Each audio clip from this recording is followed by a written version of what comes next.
Corona की दूसरी लहर ने देश को गहरे जख्म दिए हैं। इसी बीच एक चौंकाने वाला खुलासा हुआ है। कई लोगों को हार्ट अटैक और थायराइड जैसी गंभीर बीमारियां कोरोना वायरस के डेल्टा वेरिएंट की वजह से हुई। ये वो हमले थे जो ना तो दिखाई दिए ना ही वक्त पर समझे जा सके।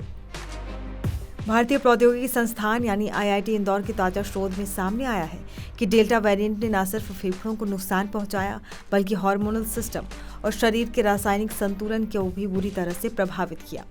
इस रिसर्च में भारतीय आयुर्विज्ञान अनुसंधान परिषद ICMR ने भी सहयोग किया और नतीजे जर्नल ऑफ प्रोटियोम रिसर्च में प्रकाशित हुए हैं।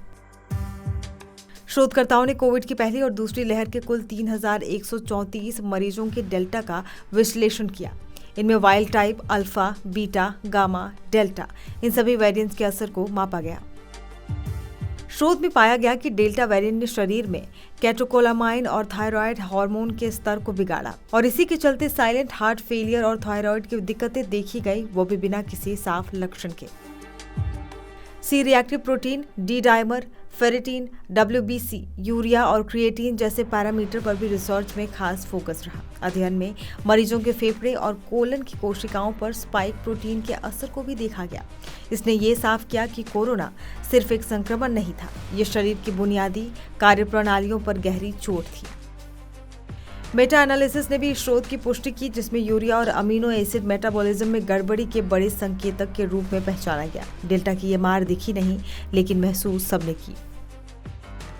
फिलहाल भारत की बात करें तो भारत में कोरोना वायरस के मामलों में तेजी से वृद्धि देखने को मिल रही है। केंद्रीय स्वास्थ्य मंत्रालय की वेबसाइट पर मौजूद जानकारी के अनुसार इस समय देश में 1010 कोरोना के एक्टिव केस हैं, जबकि कोरोना से कुल 6 लोगों की मौत हो चुकी है। महाराष्ट्र में 3 मौतें, केरल में 2 मौतें और कर्नाटक में 1 मौत हुई है। देश में सबसे ज्यादा सक्रिय मामले केरल में ही हैं। इसके बाद महाराष्ट्र और दिल्ली का नंबर आता है। केंद्रीय स्वास्थ्य मंत्रालय के अनुसार केरल में कोविड-19 के सक्रिय मामलों की संख्या 430 है, महाराष्ट्र में 278 और दिल्ली में 104। राष्ट्रीय राजधानी दिल्ली में 19 मई तक 24 सक्रिय मामले थे, लेकिन एक ही हफ्ते में 99 मामले और बढ़े, जबकि 24 मरीज अब तक रिकवर हुए हैं। बहरहाल जैसे ताजा हालात बन रहे हैं, उसे देखते हुए देश के कई राज्यों में कोविड के मामले सामने आने के बाद अस्पतालों में कोविड-19 रोगियों के लिए वार्ड तैयार किए जा रहे हैं।